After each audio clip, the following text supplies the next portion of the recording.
오늘 창세기 2장 마지막 부분 24절, 25절 보도록 하겠습니다.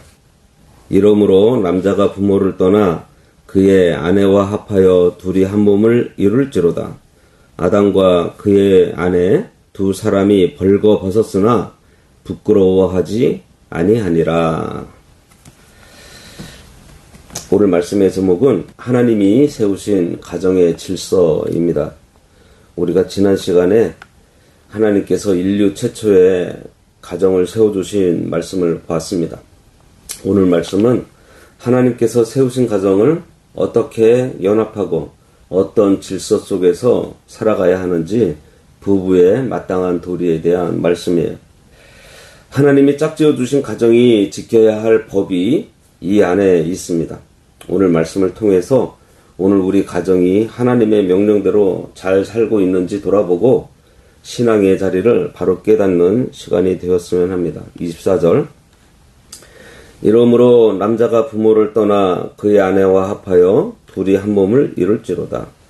이 말씀은 하나님이 세우신 가정이 함께 살아가면서 지켜야 할 세 가지 엄격한 원리를 말하고 있어요. 첫째는 떠나는 것입니다.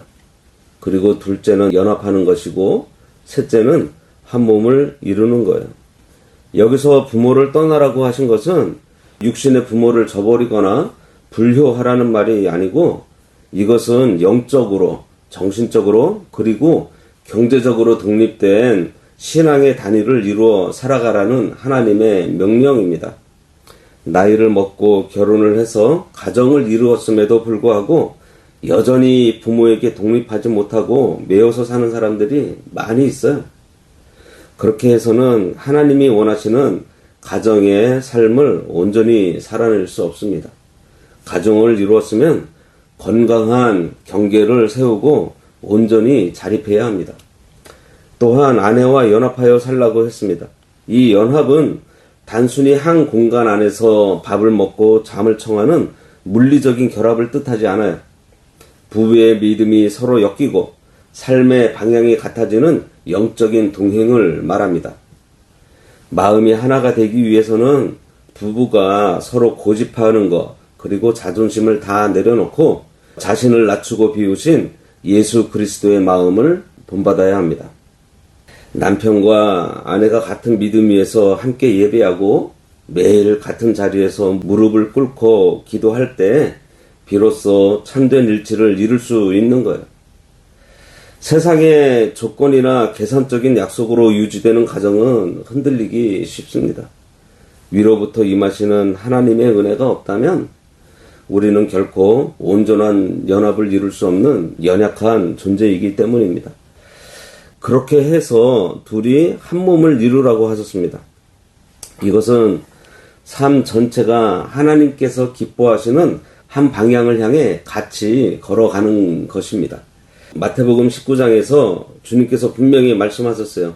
하나님이 짝지어 주신 것을 사람이 나누지 못한다고 했습니다. 성도는 가정을 이루어 사는 동안 세상의 헛된 정욕을 다 떠나고 오직 신랑 되신 예수 그리스도와 연합하는 신령한 도리를 날마다 배워가는 것이 마땅해요. 25절 아담과 그의 아내 두 사람이 벌거벗었으나 부끄러워하지 아니하니라.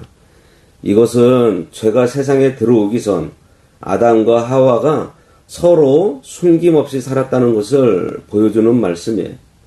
벌거벗었지만 부끄러워하지 않았다는 것은 그들의 지각이 무감각해서가 아니라 그들에게는 죄로 인한 왜곡이 없었습니다. 그리고 서로를 향해서 거짓으로 숨길 것이 전혀 없이 투명하게 살았다는 거예요.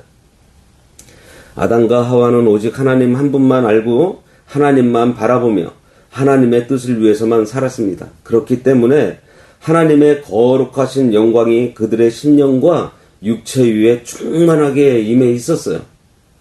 자기 중심적으로 계산하면서 서로를 보지 않으니 수치심이 없었던 것입니다. 부끄러움이나 두려움이라는 감정은 인간이 하나님의 명령을 거역하고 범죄한 다음에 비로소 찾아온 타락의 결과예요. 그러므로 오늘날 성도인 부부가 바로 살려면 하나님 앞에서 먼저 정직해야 합니다. 그리고 서로에게도 거짓이나 숨김없이 투명하게 살아야 합니다. 지금 많은 가정에 갈등이 생기고 금이 가고 있는 이유는 하나님을 바라보던 눈을 잃어버렸기 때문이에요. 하나님 대신 자기 중심적인 욕심과 세상적인 계산으로 서로를 바라보니 부끄러움이 생기고 틈이 생기는 것입니다. 하나님이 중심에 계시지 않으면 아무리 좋은 집에 살고 있어도 그 안에는 참된 안식이 없어요. 하나님께서는 오늘날 부부들에게 아주 실제적이고 엄한 권면을 하십니다. 먼저 아내들은 남편에게 순종하며 살아야 합니다.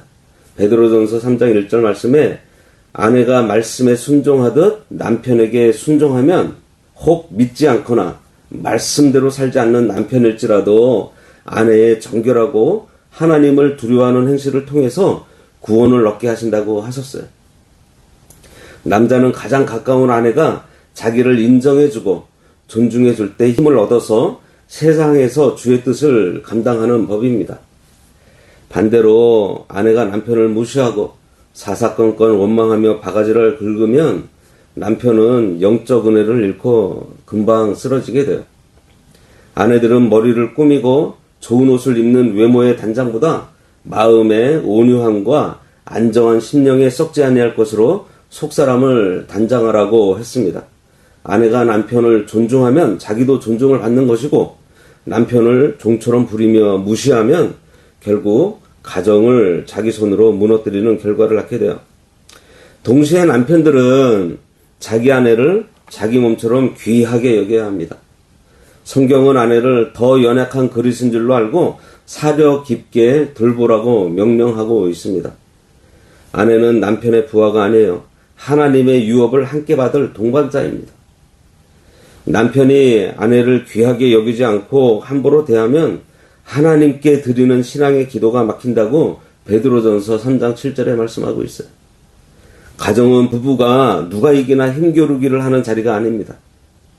서로 섬기면서 그리스도의 사랑을 몸소 배우는 영적인 훈련장이 이 가정이에요.